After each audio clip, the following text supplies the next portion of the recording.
प्रशांत किनी जो एक बहुत मशहूर एस्ट्रोलॉजर हैं, दिसंबर 2023 में उन्होंने एक चीज़ प्रिडिक्ट करी थी कि बांग्लादेश की प्रधानमंत्री का डाउनफॉल और उनकी जान को खतरा बहुत जल्दी आने वाला है। एंड आज 2024 में जुलाई में आपने देख ही लिया होगा कि हर तरफ, हर टीवी चैनल पर, सोशल मीडिया पर एक ही नारा है कि शर्म करो शेख हसीना, शर्म करो। Which has taken charge after Sheikh Hasina's dramatic resignation as Prime Minister. Protesters stormed the residence of Bangladesh's Prime Minister Sheikh Hasina. Weeks of violent demonstration across the South Asian country have at least 300 people. Bangladesh को लेकर उत्तर प्रदेश के मुख्यमंत्री योगी आदित्यनाथ का बयान सामने आया है। योगी आदित्यनाथ कह रहे हैं चुन चुन कर बांग्लादेश में हिंदुओं को निशाना बनाया जा रहा है, मंदिर तोड़े जा रहे हैं, हिंदुओं को जो गलतियों से नहीं सीखता वो कीमत चुकाता है। ऐसा क्या हुआ कि बांग्लादेश जैसी कंट्री जो कि इतना ग्रो कर रही थी, उनका इतना बड़ा डाउनफॉल और उनके खुद के प्रधानमंत्री उनका खुद का देश छोड़कर भाग गए।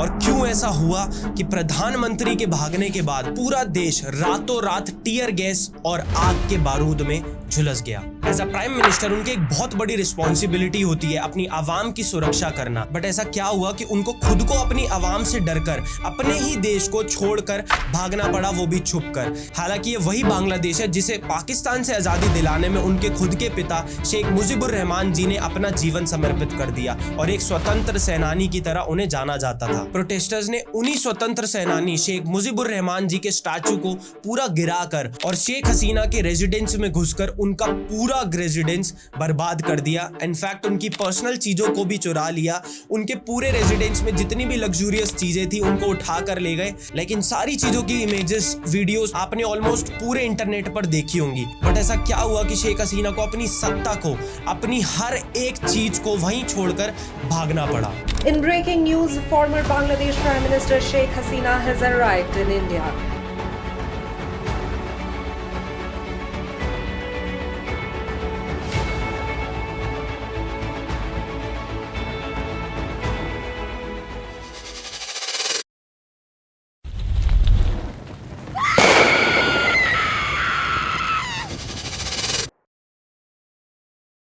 दोस्तों, इस पूरी सिचुएशन को समझने के लिए हमें बांग्लादेश के कोटा सिस्टम को समझना होगा, जिसकी वजह से स्टूडेंट्स प्रोटेस्ट कर रहे हैं। बांग्लादेश प्राइम मिनिस्टर शेख हसीना 1 जुलाई 2024 से इस पूरे सिनेरियो को फेस कर रही हैं, जिसका रीजन है हाई कोर्ट का एक कंट्रोवर्शियल कोटा सिस्टम को दोबारा से इंट्रोड्यूस कर देना, जिसकी वजह से स्टूडेंट्स सारे के सारे गवर्नमेंट के अगेंस्ट हो गए।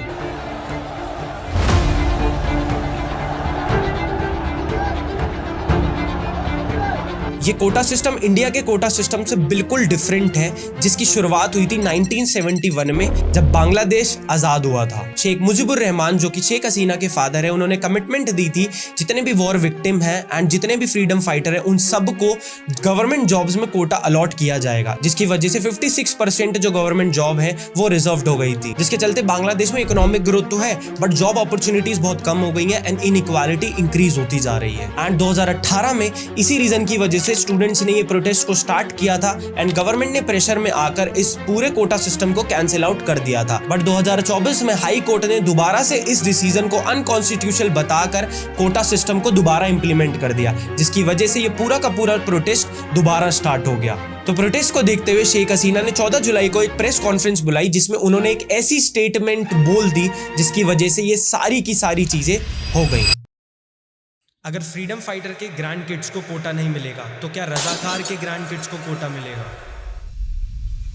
इस स्टेटमेंट ने पूरे बांग्लादेश की हिस्ट्री को चेंज कर रख दिया एंड वहां पर सिचुएशन वर्स से भी ज्यादा वर्स हो गई। लेकिन प्रोटेस्टर्स बिल्कुल भी खुश नहीं थे, बिकॉज उनकी ही प्राइम मिनिस्टर ने उनको रजाकार की टर्म से डिनोट कर दिया था। रजाकार बांग्लादेश में एक बहुत ही गलत टर्म मानी जाती है, बिकॉज रजाकार वो लोग थे जिन्होंने जब आजादी का टाइम था उस टाइम पर अपोजिशन को हेल्प आउट किया था। तो प्रोटेस्टर्स सिर्फ और सिर्फ अब एक डिमांड कर रहे थे, that is public apology, and उनकी ये डिमांड पूरी नहीं हुई एंड उन्होंने ठान लिया कि हम लोग कुछ ना कुछ एक्शन ऐसा लेंगे जिसकी वजह से शेख हसीना का पूरा सत्ता पलट जाएगा।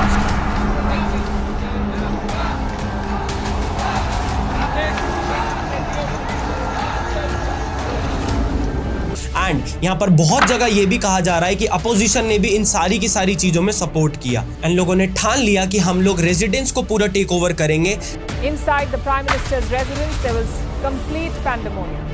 Protesters were seen taking selfies inside bedrooms. Some of them removed the furniture, the bedding, the clothes, even the crockery. Some were seen floating around in a boat. Others were helping themselves to a buffet. And जब take over हुआ तो पूरे के पूरे 2022 के श्रीलंका के economic crisis के सारे विजुअल्स दोबारा से सामने आ गए and luck by chance Sheikh Hasina को इन सारी की सारे सिनेरियो की सिचुएशन जो थी, जो हार्ड होने वाली थी, उनकी इन्फॉर्मेशन पहले से ही उनके पास आ गई, जिसकी वजह से उन्होंने इमीडिएट वहाँ से भागने का सोचा एंड वो सक्सेसफुल भी हुई एंड डायरेक्टली उन्होंने इंडिया पर लैंड किया एंड अजीत डोभाल से भी मिली। In breaking news, former Bangladesh Prime Minister Sheikh Hasina has arrived in India. Bangladesh में अब आर्मी ने इंटरिम गवर्नमेंट अनाउंस कर दी है एंड वहाँ की सिचुएशन बहुत ज़्यादा वर्स्ट है। बट एक तरफ जहाँ पर स्टूडेंट्स अपने लिए प्रोटेस्ट कर रहे थे, वहीं पर बहुत सारे लोगों ने अपने पर्सनल फायदे के लिए बच्चों और महिलाओं पर भी बहुत सारे हमले करे। 70% of Bangladesh has seen targeted Hindu, especially Hindu homes have been attacked, Hindu temples have been attacked, Hindu-owned business has been attacked. And there is not a word from this Minorities in Danger Brigade because they are hypocrites.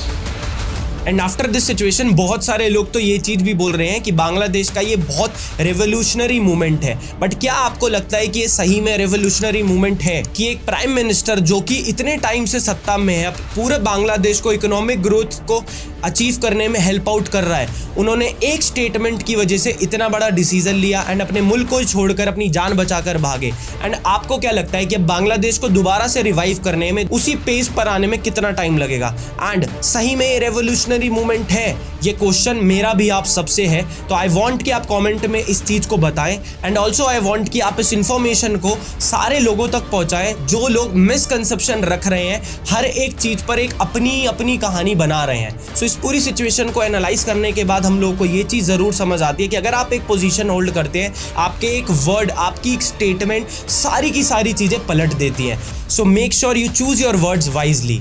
जय हिंद, जय भारत।